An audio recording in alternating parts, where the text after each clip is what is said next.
सही, thank you so much. अच्छा student, last class में हमारा सेल्स प्रोसीजर वगैरह और परचेज प्रोसीजर वगैरह हो गया था। आज हम लोग अपना बिल्कुल नया टॉपिक आज करेंगे, और आज जो हम लोग टॉपिक करने जा रहे हैं इंशाल्लाह वो है आप लोगों के पास असेंबलिंग एंड मैन्युफैक्चरिंग। सही है। असेंबलिंग मैन्युफैक्चरिंग क्या होती है ये मैं अभी आगे चल के आप लोगों को समझाऊंगा।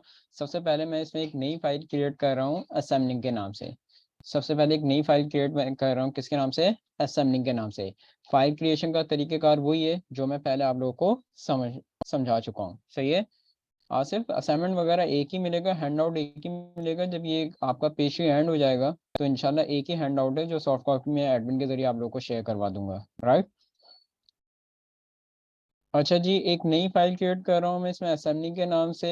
फाइल क्रिएशन का तरीकेकार मैंने कहा वही है जो लास्ट क्लासेस में आप लोगों को बता चुका हूँ।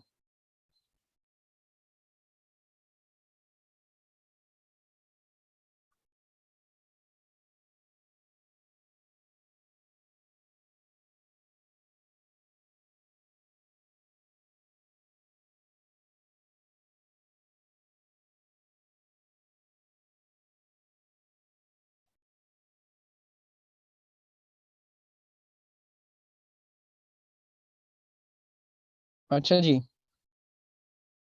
अब देखिएगा स्टूडेंट, सब अब आपकी फाइल क्रिएट हो गई है असेंबली के नाम से। सबसे पहले स्टेप वन परफॉर्म करने जा रहा हूँ मैं। और स्टेप वन क्या है आपके पास? Create chart of account. Step one क्या है आपके पास? Create chart of account. और चार्ट ऑफ अकाउंट कहाँ से बनते हैं आपको पता ही है। Maintain chart of accounts.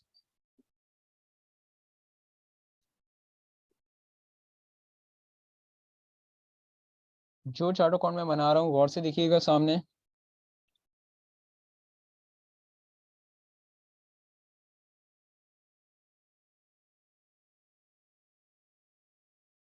101 cash in hand.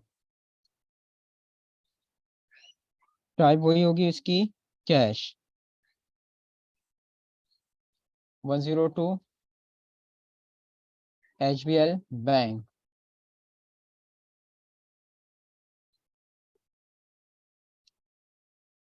Type वही होगी इसकी भी, कैश। 103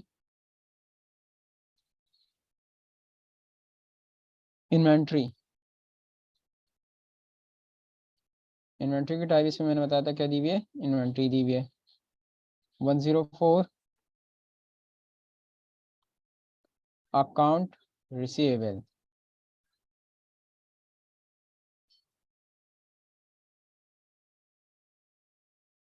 उसके बाद एक 201 पे भी बना लेते हैं अकाउंट पेबल के नाम से। टाइप इसकी क्या है? Account payable. उसके बाद 301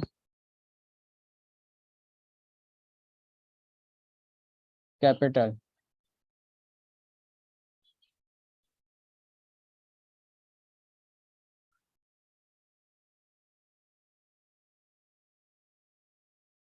और कैपिटल की टाइप क्या दी हुई है? Equity retain earning.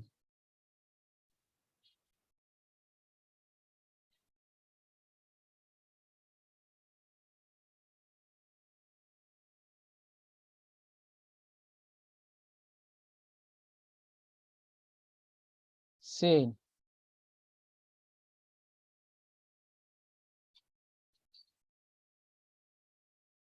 सेल की टाइप क्या है इसमें? Income.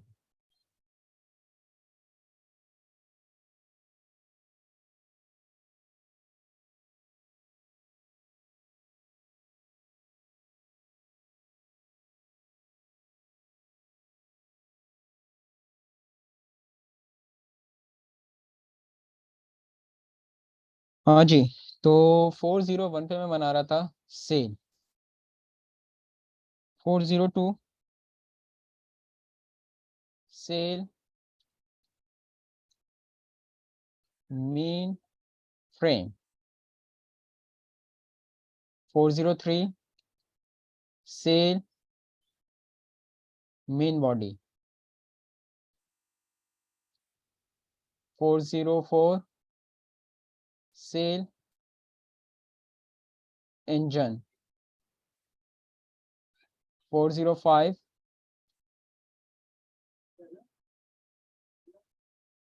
Cell wheel 406 cell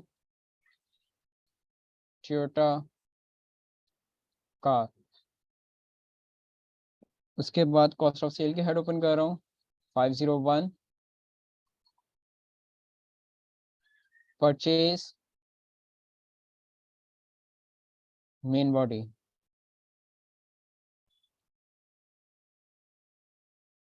cost of sale 502 purchase main frame 503 purchase engine 504 purchase wheel and last 505 purchase normal purchase का हेड ओपन कर देते हैं save then close.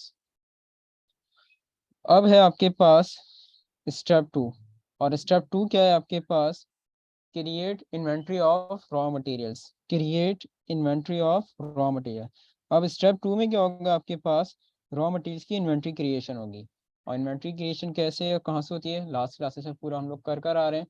Maintain menu में आके इन्वेंट्री आइटम्स मेंटेन मेन्यू में आके इन्वेंट्री आइटम्स इन्वेंट्री एक बार तो आप फिर से देख लीजिएगा सामने अगर थोड़ा कंफ्यूजन हो तो। सबसे पहले आईडी आती थी फॉर एग्जांपल 101 उसका डिस्क्रिप्शन इन्वेंट्री का नाम आ जाएगा मेन फ्रेम। आइटम क्लास क्या लेते थे स्टॉक आइटम। प्राइस लेवल 1 क्या होता था मैंने कहा था प्राइस लेवल होता है सेलिंग प्राइस इन्वेंट्री को सेल आउट कितने पे करना है। तो just suppose only price level 1 मैंने दे दी 65,000 और लास्ट यूनिट कॉस्ट मैंने बताई थी क्या होती है बाइंग प्राइस परचेजिंग प्राइस कि हमने कितने में खरीदा है। तो ये मैंने दे दी यार मिसाल के तौर पे 54,000 या 55,000 कर लेते हैं इसको। आइटम टाइप में आ गया आपके पास मोबाइल नहीं बल्कि ये ऑटोमोबाइल है इतना ही दिखाया जाएगा इससे ज़्यादा लिमिट नहीं है। लोकेशन आ गई आपके पास स्टोर 1 स्टॉकिंग एंड ईच। अब जल्दी से मुझे बता दो जीएलसीएल अकाउंट में कौन सा अकाउंट लिंक करेंगे भाई हम लोग। जीएलसीएल अकाउंट में स्टूडेंट्स कौन सा अकाउंट लिंक किया जाएगा बताइए।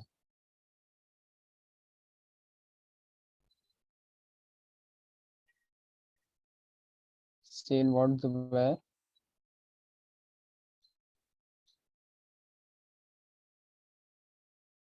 Very good Danish. जो भी इन्वेंट्री आइटम आप बना रहे हैं उसका सेल अकाउंट के सेल मेन फ्रेम। अच्छा जी सेकंड में बताएं सेकंड पे कौन सा अकाउंट सेलेक्ट करेंगे। सेकंड पे कौन सा अकाउंट सेलेक्ट किया जाएगा।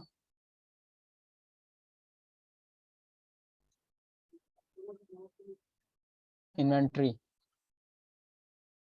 और थर्ड पे कौन सा अकाउंट परचेज क्या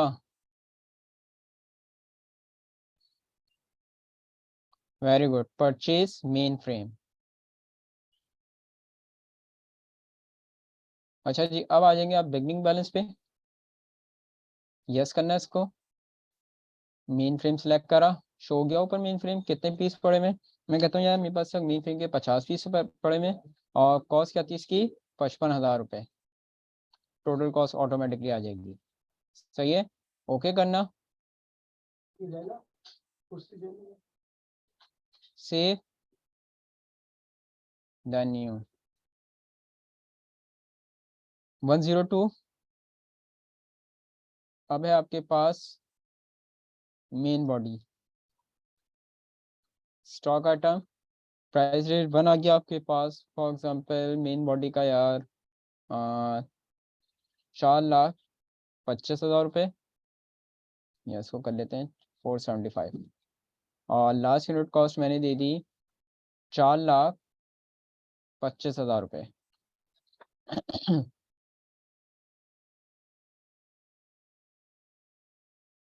स्टॉकिंग ईच।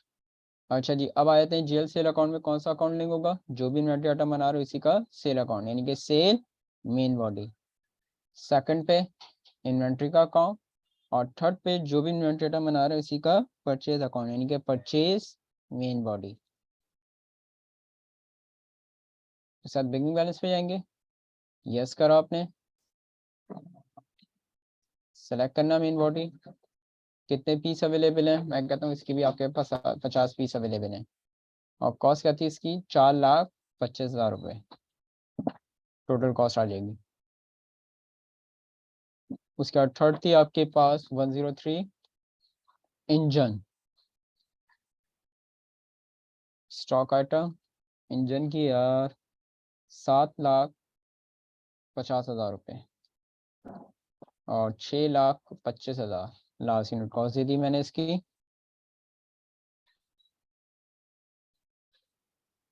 अच्छा जी, उसके बाद अब आते हैं जीएल सेल अकाउंट में।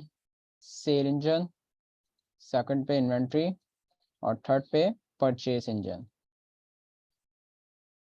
बिगिनिंग बैलेंस पे आ जाना, और इसका बिगिनिंग बैलेंस भी 50 पीस अवेलेबल है। क्या थी कॉस्ट? 625,000 टोटल कॉस्ट आ गई। और लास्ट रॉ मटेरियल में इन्वेंट्री आपके पास व्हील की 104 wheel stock item. Price rate 1 आपने इसके दे दिया मिसाल के तौर पे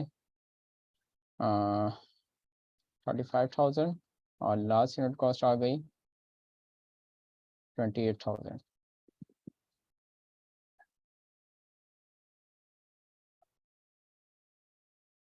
जीएल सेल अकाउंट में सेल व्हील, सेकंड पे इन्वेंट्री, और थर्ड पे परचेज व्हील। बिगिनिंग बैलेंस में आएंगे आप, यस करा।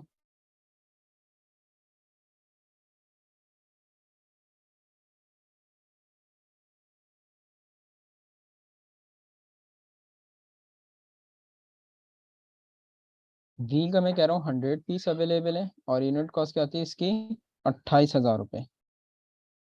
एंटर करोगे टोटल कॉस्ट आ जाएगी।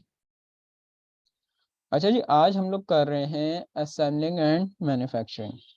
असेंबलिंग एंड मैन्युफैक्चरिंग क्या होता है, गौर से सुनिएगा।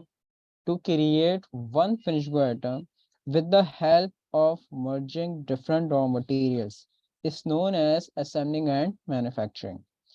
यानी कि मुख्तलिफ रॉ मटेरियल्स को मिलाकर जो एक फिनिश गुड आइटम बनाया जा रहा है वो आपकी असेंबलिंग एंड मैन्युफैक्चरिंग कहलाती है। मिसाल के तौर पे अगर एक कंप्यूटर बनाया जा रहा है तो कंप्यूटर क्या है? कंप्यूटर तो क्या असेंबल आइटम है, वो तो एक फिनिश आइटम है। लेकिन एक कंप्यूटर बनाने में क्या क्या चीज़ें लगेंगी? फॉर एग्जांपल हार्ड डिस्क लगेगी, रैम लगेगी, मदरबोर्ड लगेगी, डेटा केबल लगेगी। तो ये hard disk, RAM, motherboard, data cable, ये सारी चीज़ें क्या है? रॉ मटेरियल्स हैं, पार्ट्स हैं। और उन सारे पार्ट्स को जब मिलाया जाएगा तो एक फिनिश आइटम क्रिएट होगा। और फिनिश आइटम क्या है? आपका कंप्यूटर है। इसमें जो हम लोग ऐसे मैन्युफैक्चरिंग कर रहे हैं एक कार की कर रहे हैं। सबसे पहले मैंने क्या करा, एक नई फाइल क्रिएट करी। और फाइल क्रिएट करने का सबसे पहले स्टेप 1 में मैंने क्या करा, स्टेप 1 में मैंने चार्ट ऑफ अकाउंट बना लिया। Main body, main frame, engine, wheel, ये चारों चीजें क्या है? रॉ मटेरियल्स हैं, पार्ट्स हैं। और टोयोटा कार क्या है? ये फिनिश गुड में जो कंपनी में बनाई जा रही है। अब लाजमी आते हैं जब एक कार की एसएमई मैन्युफैक्चरिंग हो रही होती है तो कई सारे रॉ मटेरियल चाहिए होते हैं एक कार को बनाने के लिए। लेकिन मैंने सिर्फ डमी के तौर पे आपको समझाने के लिए सिर्फ यहाँ पे 4 रॉ मटेरियल है। और टोयोटा कार क्या है? ये आपका फिनिश गुड में जो कंपनी में बनाया जा रहा है। स्टेप 1 में चार्ट ऑफ अकाउंट बनाने के बाद अब स्टेप 2 में हमने क्या करा, create inventory of raw materials. यानी कि जितने रॉ मटेरियल्स थे, जितने पार्ट्स थे, स्टेप बाय स्टेप हमने उन सबकी क्या करा, इन्वेंट्री क्रिएट कर ली। स्टेप 2 में हमने क्या करा, जितने भी हमारे रॉ मटेरियल्स थे, जितने भी पार्ट्स थे, हमने स्टेप बाय स्टेप उन सबकी इन्वेंट्री क्रिएशन कर ली। आगे भी बात यहाँ तक समझ में। अब है आपके पास स्टेप 3। और स्टेप 3 क्या है आपके पास, create inventory of finish good item, create inventory of finish good item. अब स्टेप 3 में क्या होगा, कंपनी में जो फिनिश गुड प्रोडक्ट बनाया जा रहा है अब उसकी इन्वेंट्री क्रिएट करेंगे। इन्वेंट्री यहीं से क्रिएट होगी जहां से नॉर्मल इन्वेंट्री आइटम हम लोग बना रहे होते हैं, यानी कि मेंटेन मेन्यू में आके इन्वेंट्री आइटम। लेकिन अब चेंज क्या आएगा, गौर से देखना। सबसे पहले आइटम आईडी आ जाएगी आपके पास ASMB-01, यानी कि SMB1। इसको यूनिक आईडी किस लिए दे रहा हूँ, ताकि ये वाजे हो सके ये आपका असेंबल आइटम है, आपका फिनिश गुड आइटम है। उसके बाद क्या चीज बनाई जा रही है, डिस्क्रिप्शन में नाम आ जाएगा टोयोटा कार। हमेशा यहाँ पे आइटम क्लास हम लोग क्या लेते थे, यहाँ पे स्टॉक आइटम लेते थे, लेकिन अब के यहाँ पे क्या आ जाएगा, असेंबली आ जाएगा। क्यों, क्योंकि अब के जो प्रोडक्ट बनाया जा रहा है वो असेंबल आइटम है, वो फिनिश आइटम है, तो इसलिए अब की इसकी क्लास क्या आ जाएगी, आइटम क्लास असेंबली। उसके साथ वही 3 अकाउंट्स की जो लिंकिंग करते थे, अकाउंट्स की लिंकिंग करोगे। जीएल सेल अकाउंट में कौन सा अकाउंट लिंक होगा, जो भी नेट आइटम बनाकर आ रहा है उसका सेल अकाउंट, यानी कि सेल टोयोटा का। सेकंड पे मैंने बताया था हमेशा इन्वेंट्री का अकाउंट लिंक करते हैं। और थर्ड पे जो भी नेट आइटम बना रहे हैं उसका परचेज अकाउंट लिंक करते हैं। लेकिन यहाँ पे टोयोटा कार हम किसी से परचेज नहीं कर रहे, ये मैं खुद बना रहा हूँ, खुद मैन्युफैक्चर कर रहा हूँ, खुद असेंबल कर रहा हूँ। अब अगर मैं परचेज टोयोटा कार का यहाँ पे अकाउंट ओपन कर देता हूँ, लिंक कर देता हूँ, तो यार ये तो कॉन्सेप्ट ही गलत हो जाएगा कि ये मैं परचेज कर रहा हूँ, ये तो मैं परचेज नहीं कर रहा, ये तो मैं खुद ही बना रहा हूँ। अब लेकिन दूसरी तरफ ये देखा जाए तो मजबूरी ये है कि हमें अकाउंट तो लिंक करना ही करना है। अगर मैं यहाँ पे अकाउंट लिंक नहीं करता तो ये सेव भी नहीं करेगा, ये एरर दे देगा। तो देखो जब मैं चार्ट ऑफ अकाउंट बना रहा था तो मैंने परचेज टोयोटा कार का कोई हेड ओपन नहीं करा, मैंने कौन सा हेड ओपन करा था, नॉर्मल परचेज अकाउंट। तो वो अकाउंट यहाँ पर आके लिंक कर दिया जाएगा ताकि इसका इम्पैक्ट आगे जाके शो ना हो। आगे बस समझ में क्लियर है। उसके बाद आओगे इसकी फोर्थ विंडो में, बिल ऑफ मटेरियल में। बिल ऑफ मटेरियल क्या होता है ये भी गौर से सुन लीजिए। Which raw material and how many quantities of raw material are required to create one finished item is known as bill of material. Repeat कर रहा हूँ, which raw material and how many quantities of raw material are required to create one finished item is known as bill of material. यानी कि एक finished item बनाने में कौन कौन सा रॉ मटेरियल लगेगा और इसकी कितनी कितनी क्वांटिटी लगेगी, ये आपका कहलाता है बिल ऑफ मटेरियल। अब लास्ट में आते हैं, यहाँ पे मैं फिनिश आइटम की इन्वेंट्री बना रहा हूँ, तो यहाँ पे मुझे सॉफ्टवेयर को ये बताना पड़ेगा कि यार एक फिनिश आइटम बनाने में, यानी कि एक कार बनाने में ये रॉ मटेरियल लगता है और उसकी इतनी इतनी क्वांटिटी लगती है। इस बात को याद रखिएगा। अभी यहाँ पे असेंबली नहीं हो रही कि इतनी गाड़ियां बन गई हैं, नहीं, अभी सिर्फ हम अवेयरनेस दे रहे हैं सॉफ्टवेयर को कि भाई मैं ये फिनिश आइटम बनाता हूँ और एक फिनिश आइटम बनाने में ये रॉ मटेरियल लगता है, उसकी इतनी इतनी क्वांटिटी लगती है। आगे समझ में, क्लिक करोगे यहाँ पे, जितने रॉ मटेरियल्स की इन्वेंट्री बनाकर आए थे देख लो सारी आ गई यहाँ पर। अब स्टेप बाय स्टेप एक एक करके आपको बताना पड़ेगा। सबसे पहले आ रहा है आपके पास मेन फ्रेम, एक गाड़ी में कितने लेंगे, लाजमत 1 लगेगा। और मेन बॉडी कितनी लेंगे एक गाड़ी में, 1 लगेगी। उसके बाद इंजन कितने लेंगे, 1। और उसके बाद व्हील कितने लेंगे आपके पास, 5। तो बिल ऑफ मटेरियल क्या होता है कि which raw material, how many quantities of raw material required to create one finished atom is known as bill of material। यानी कि एक फिनिश आइटम बनाने में कौन कौन सा रॉ मटेरियल लगेगा और इसकी कितनी कितनी क्वांटिटी लगेगी, ये आपका कहलाता है बिल ऑफ मटेरियल। आगे बात समझ में क्लियर है।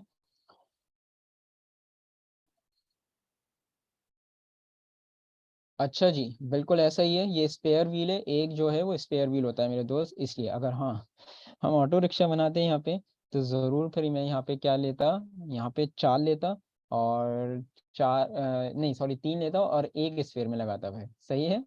खैर वापस आ जाओगे, अभी इसका बिगनिंग बैलेंस कुछ भी नहीं पड़ा हुआ, ये नल है मेरे पास, सही है। आप डायरेक्ट सेव करोगे इसको, देन क्लोज।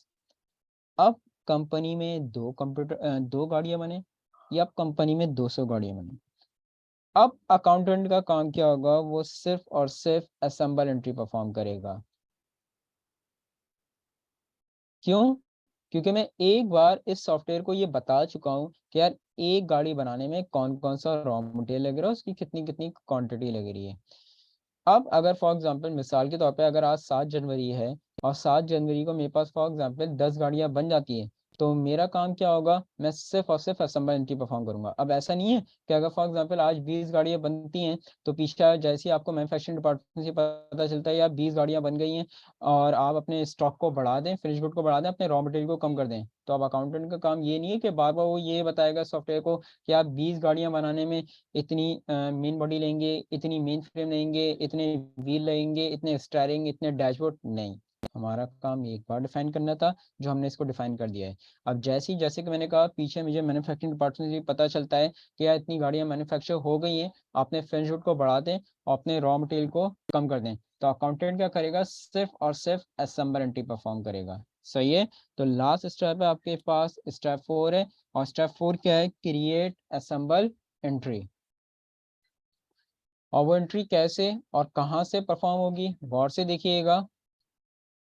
टास्क मेन्यू में जाके असेंबलीज, लास्ट स्टेप है स्टेप 4। स्टेप 4 क्या है, create assemble entry. Create assemble entry और कहाँ से परफॉर्म की, मैंने बताया टास्क मेन्यू में जाके असेंबलीज।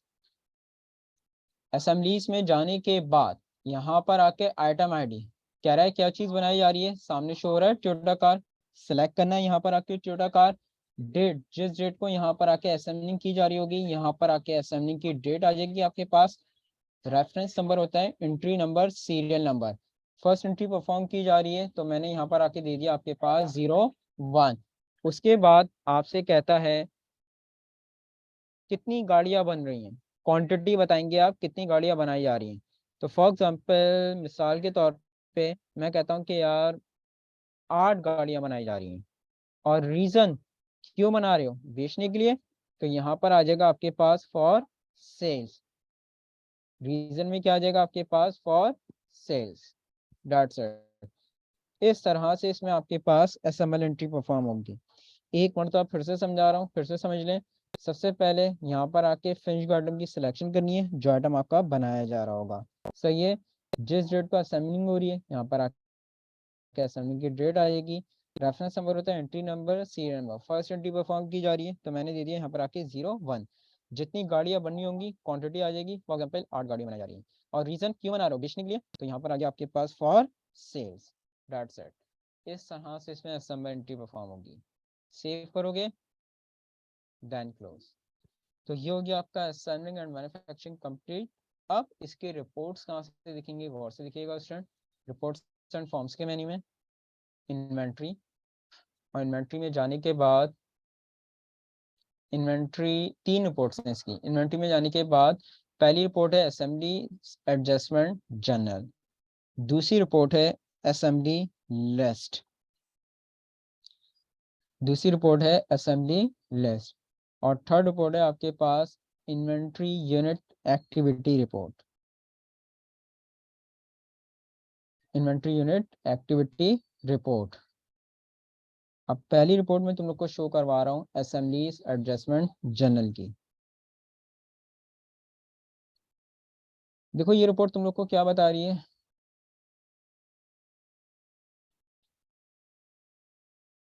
अच्छा जी। अब ये रिपोर्ट आपको क्या शो कर रही है, ये रिपोर्ट आपको ये शो कर रही है, एक मिनट, आई थिंक थोड़ा सा डिस्टर्बेंस आ रही है। हाँ आप सही है। हाँ जी, तो ये रिपोर्ट आपको क्या बता रही थी, ये रिपोर्ट आपको ये बताती है कि भाई आपने कितनी गाड़ी बनाई है, 8 गाड़ियां बनाई हैं। सही है। 8 गाड़ियां आपकी कितने की बनी है, 99,60,000 की 8 गाड़ियां बनी है। 8 गाड़ियां बनाने में इतनी इतनी रॉ मटेरियल की क्वांटिटी यूज हो रही है, और रॉ मटेरियल की प्राइस भी यहाँ पर आके शो कर रहा है, ये देख सकते हैं आप। क्लियर है। अगर एक गाड़ी की कॉस्ट मालूम करनी है तो डिवाइड बाय 8 करोगे तो एक गाड़ी की कॉस्ट आपके सामने यहाँ पर आके वो शो करवा देगा। सेकंड रिपोर्ट थी आपके पास असेंबली लिस्ट। ये बिल ऑफ मटेरियल वाली रिपोर्ट शो कर रहा है, यानी कि बता रहा है, कह रहा है जो आप टोयोटा कार बना रहे हैं तो इस टोयोटा कार बनाने में इतना इतना ये रॉ मटेरियल यूज हो रहा है, और उसकी इतनी इतनी क्वांटिटी यूज हो रही है। और लास्ट रिपोर्ट थी आपके पास inventory unit activity report. Inventory unit activity report, ये आपको बिगनिंग बैलेंस वाली रिपोर्ट शो करेगा। यानी कि आपको बता रहा है कि मेन फ्रेम कितने थे, 50 थे आपके पास, असेंबल होने में कितने लग गए, 8 लग गए। क्योंकि एक गाड़ी में एक लगाया था, 8 गाड़ियां बनाई हैं, 8 लग गए, 42 रह गए। मेन बॉडी का तार है, इंजन का तार है, व्हील थे, व्हील तो 100 डाले थे हमने, असेंबल होने में कितने लग गए, 40 लग गए, क्योंकि 5 गाड़ियां बनाई हैं और एक गाड़ी में 8 गाड़ियां बनाई हैं और एक गाड़ी में 5 व्हील लगाए थे हमने। तो 8 5 40, 40 व्हील लग गए, 60 रह गए। टोयोटा कार बिगनिंग कुछ भी नहीं था, डायरेक्ट असेंबल कितनी करी, 8 करी, और 8 ही स्टॉक में आपके पास यहाँ पर अवेलेबल है। आगे बात समझ में क्लियर है स्टूडेंट? तो यहाँ पर आके आपका असेंबली मैन्युफैक्चरिंग का टॉपिक कंप्लीट हुआ। अब एक और छोटा सा टॉपिक और करते हैं आज, और वो है आपके पास पासवर्ड एंड यूजर्स। यहाँ पर आके आपका असेंबलिंग एंड मैन्युफैक्चरिंग का टॉपिक अब कंप्लीट हुआ। और एक और टॉपिक अब मैं परफॉर्म करवाने जा रहा हूँ तुम लोगों को, और वो कौन सा है तुम लोग के पास, पासवर्ड एंड यूजर्स के। कंपनी पे पासवर्ड कैसे लगता है, क्या इसमें यूजर्स कैसे बनाए जाते हैं। कंपनी में पासवर्ड अप्लाई करने के लिए या कंपनी में यूजर्स बनाने के लिए आप कहाँ जाएंगे, गौर से देखिएगा। मेंटेन मेन्यू में आके यूजर्स, और यूजर्स में जाने के बाद सेटअप सिक्योरिटी। मेंटेन मेन्यू में आके यूजर्स, और यूजर्स में जाने के सेटअप सिक्योरिटी। सबसे पहले देखें, जो यूजर बनता है वो बनता है एडमिन का। एडमिन वो बंदा होता है जिसको तमाम राइट्स होते हैं। एक मिनट रुकिएगा, पहले क्वेश्चन आ रहा है, पहले मैं बता दूं।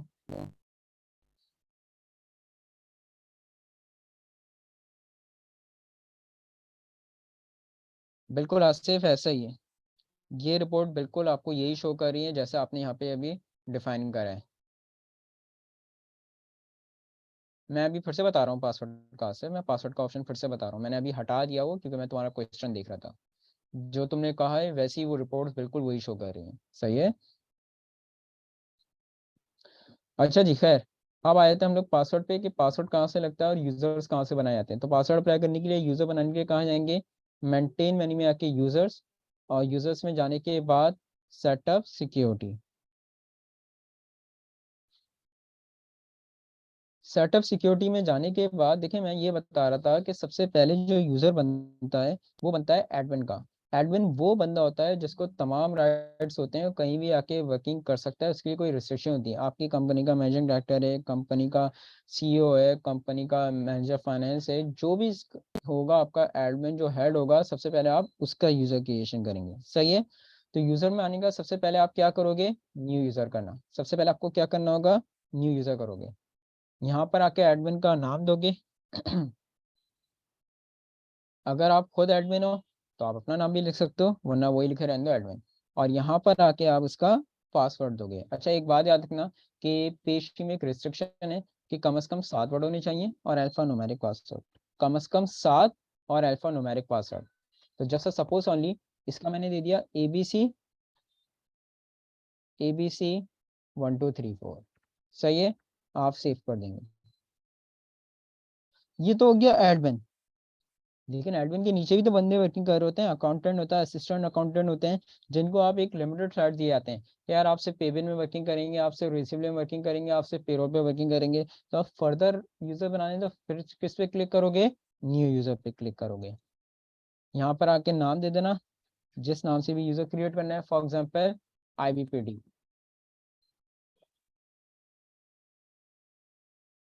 और यहाँ पर आके पासवर्ड दिया जाएगा। पासवर्ड क्या है, फॉर एग्जाम्पल DEF5678, मिसाल दे रहा हूँ सर। और यहाँ पर आके आपको क्या लेना होगा, सिलेक्टेड एक्सेस। यहाँ पर आके क्या लोगे, सिलेक्टेड एक्सेस, यानी मैं जिस पे राइट दूंगा ये सिर्फ उसी पे वर्किंग करेगा। नेक्स्ट करोगे।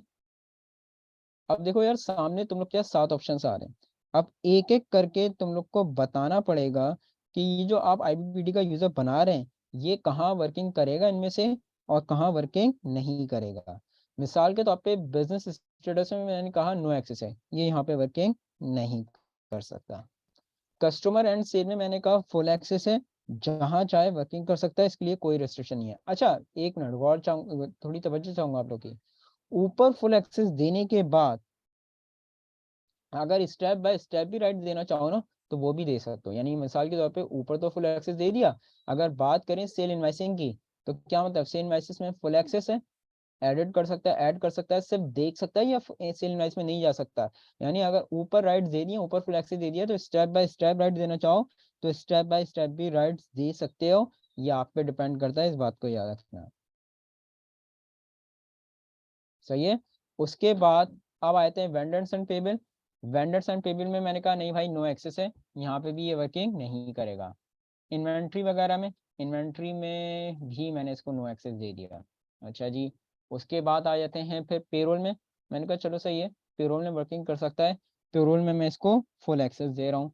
बैंकिंग लेजर्स वगैरह में भी ये नहीं जा सकता, और कंपनी की रिपोर्ट्स वगैरह में भी ये नहीं जा सकता। जब तमाम राइट्स आप दे देंगे तो आखिर में आके किस पे क्लिक करना है आपने, सेव पे क्लिक करना है। आखिर में आके किस पे क्लिक करेंगे आप, सेव पे क्लिक करेंगे, और इसको बंद कर देना। अब मैं असेंबलिंग की फाइल जो मेरी जिसमें वर्किंग कर रहा था, अब मैं इसको क्लोज कर रहा हूँ, गौर से देखना। ये असेंबलिंग की फाइल मैंने इस वक्त यहाँ पे क्लोज कर दी। अब मैं जब वापस ओपन करूंगा इसको, असेंबलिंग की फाइल को, ओपन एन एग्जिस्टिंग कंपनी, ये आ रही है सामने आपका असेंबलिंग, ओके करो। ये देख लीजिए। अब अगर एडमिन लॉगिन हो रहा है तो वो अपने पासवर्ड से, और अगर आईबीपीडी हो रहा है तो अपने पासवर्ड से। अगर आईबीपीडी से मैं लॉगिन हो जाता हूँ, आईबीपीडी इसका क्या था, DEF5678।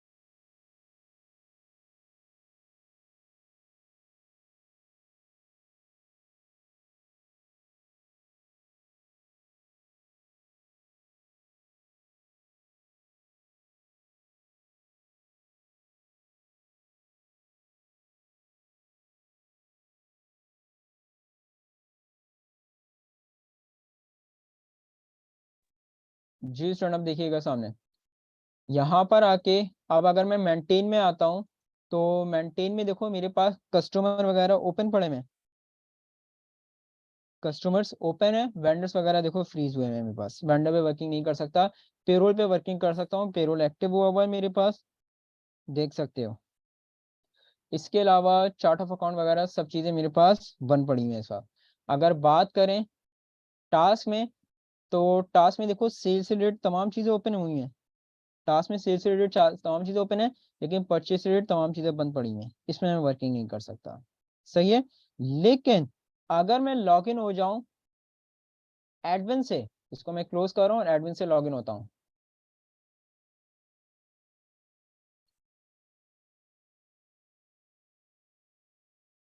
एक मिनट फारूक, मैं तुम्हारे सवाल का जवाब देता हूँ।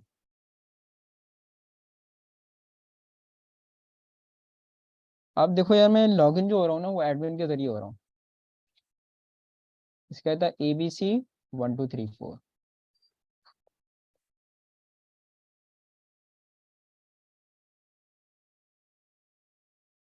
हाँ जी। अब अगर मैं एडमिन से लॉगिन हो गया तो सामने देखना, जब मैं मेंटेन में आता हूँ, तो मेंटेन में देखो, अब देखो तमाम चीज़ें मेरे पास ओपन हुई हैं। अगर टास्क में आ जाए तो टास्क में भी देखो तमाम चीज़ें ओपन है, इसके लिए कोई रेस्ट्रिक्शन नहीं है।